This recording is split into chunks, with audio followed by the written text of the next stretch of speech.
Olá, meu nome é João Pedro Braga e eu sou integrante do grupo 8, que tem como tema a voltametria e biosensores.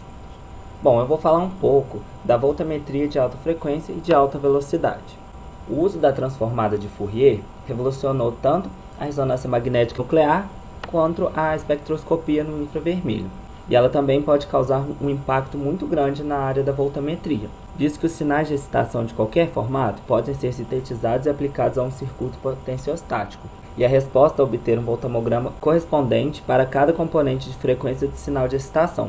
Os dados obtidos através da voltametria, utilizando a transformada de Fourier, fornecem espectro de potência para cada componente de frequência do sinal de entrada. Conforme mais sistemas passam a ser explorados, o maior conjunto de informações pode ser catalogado e algoritmos computacionais são utilizados para reconhecer os seus padrões mecanísticos, o que pode tornar a voltametria utilizando a transformada de Fourier uma das principais ferramentas eletroquímicas no futuro.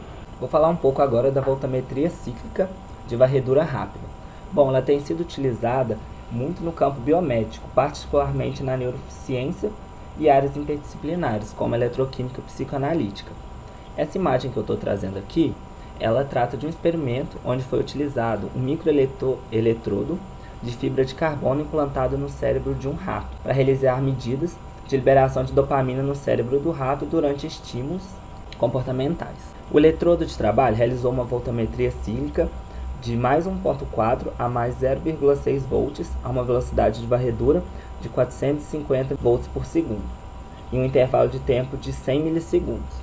O rato foi previamente ensinado a se auto-administrar doses de cocaína pressionando uma alavanca. Bom, aqui no início dá pra gente ver o voltamograma cíclico, que mostra a dopamina sendo liberada pelo estímulo comportamental, no estímulo normal, que é em preto, e agora em azul é o voltamograma mostrando a administração de cocaína. Bom, essa curva em azul do meio, ela mostra a concentração de dopamina em função do tempo calculado através dos picos de corrente dos voltamogramas. O primeiro pico mostra a dopamina que foi liberada imediatamente antes do rato se auto-administrar a cocaína, como indicado no triângulo preto. E os picos da posição 2 indicam transientes que ocorrem após a alavanca ter sido pressionada. O voltamograma cíclico preto, aqui em cima, mostra a dopamina sendo liberada pelo estímulo comportamental, e ela se mostrou muito semelhante ao voltamograma obtido por meio da liberação de cocaína em azul.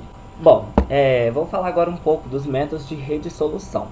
Os métodos de redissolução compreendem uma variedade de processos eletroquímicos que possuem em comum uma etapa inicial bem característica. Todos esses processos, o analito é inicialmente depositado sobre um eletrodo de trabalho. Durante a segunda etapa de análise, o analito é redissolvido a partir da superfície do eletrodo de trabalho, daí o nome escolhido para essa técnica, a redissolução.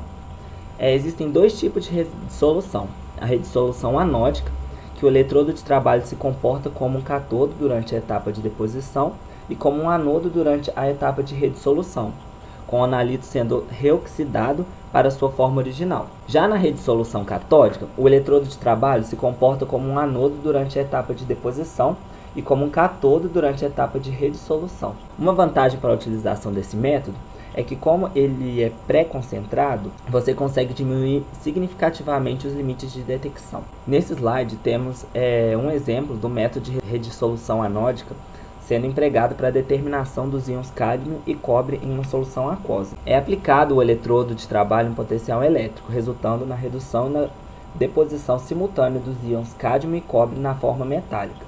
O eletrodo então é mantido neste potencial por vários minutos, até que uma quantidade significativa dos dois metais tenha sido acumulada na superfície do eletrodo. O potencial do eletrodo é então reduzido linearmente para os valores menos negativos, enquanto a corrente da célula é registrada em uma função de tempo ou do potencial, que a gente pode ver aqui, que ela vai diminuindo. Essa é a etapa de redissolução. Agora, nessa segunda figura, a gente pode ver o voltamograma resultante. Potenciais mais negativos, cerca de menos 0,6 volts, se inicia o processo de oxidação do cádmio, causando um aumento pronunciado de corrente, que a gente pode ver nesse pico. À medida que o depósito de cádmio é consumido, o pico da corrente diminui até voltar ao seu valor original.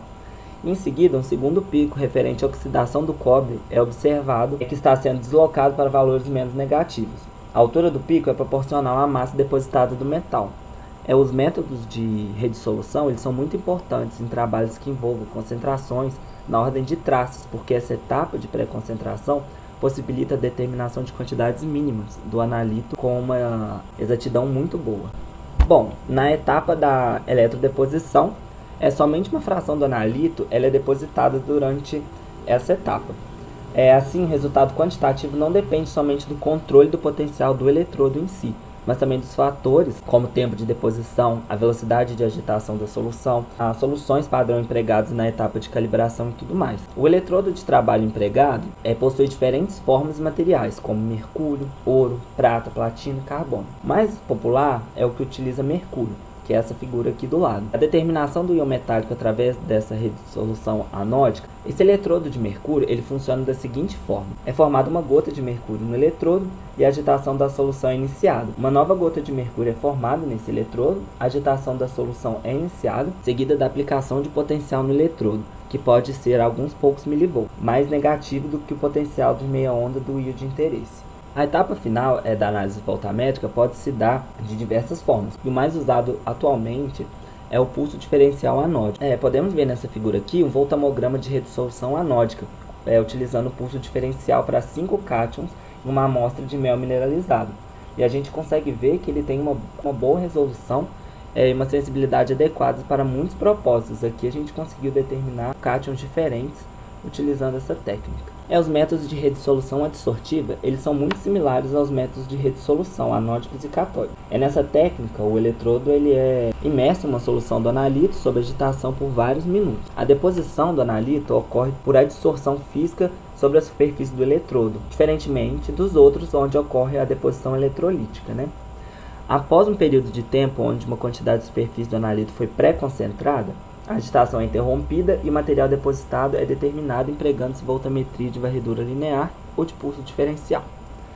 Muitas moléculas orgânicas de interesse clínico e farmacêutico têm uma forte tendência a serem absorvidas sobre a superfície de mercúrio ou de carbono. Então ela vem sido muito aplicada na determinação dessas moléculas orgânicas e também na determinação de uma grande variedade de cátions inorgânicos em baixíssimas concentrações, onde esse cátion, geralmente ele é complexado por um agente ligante, e aí sim é utilizado o método de redissolução adsortiva para a sua determinação.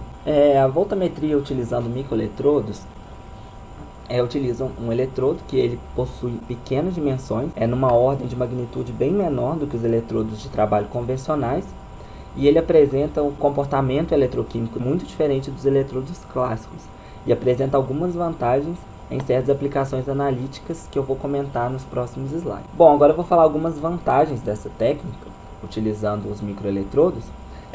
Uma delas é o estado estacionário, ele é rapidamente alcançado. Medidas na escala de tempo de milissegundos permitem estudos de intermediários de reações eletroquímicas muito rápidas. A corrente de carga é mínima nesses microeletrodos, logo a varredura do potencial pode ser muito rápida. Como essas correntes são muito pequenas, na faixa de picoamperes e nanoamperes, a queda ôhmica ela é reduzida. Isso diminui drasticamente com a diminuição do tamanho do microeletrodo. Em um sistema de fluxo, a solução da superfície do microeletrodo ela é constantemente renovada, fazendo com que ocorra uma maximização da corrente Faraday. Medidas com microeletrodos podem ser feitas com volumes muito pequenos de solução. Por exemplo, o volume de uma célula. Aqui nesse slide eu apresento as formas geométricas mais importantes de microeletrodo e os arranjos de microeletrodo. Bom, na primeira imagem aqui, na letra A, temos um microdisco, em B, um microanel, em C, um arranjo de microdiscos, em D, um arranjo de microbandas produzidos por litografia. Em E, podemos ver uma microbanda. Em F, uma fibra que produz um microcilindro.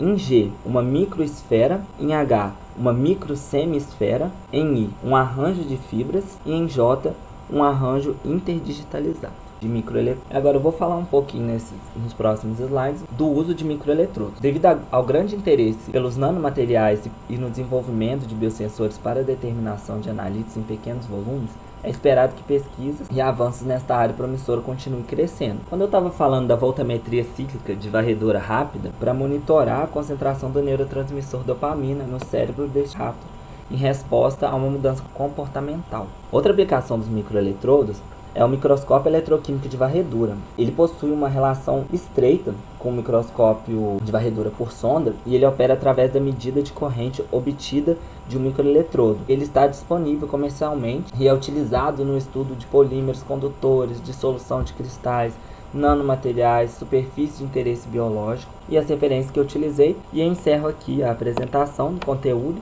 e até mais.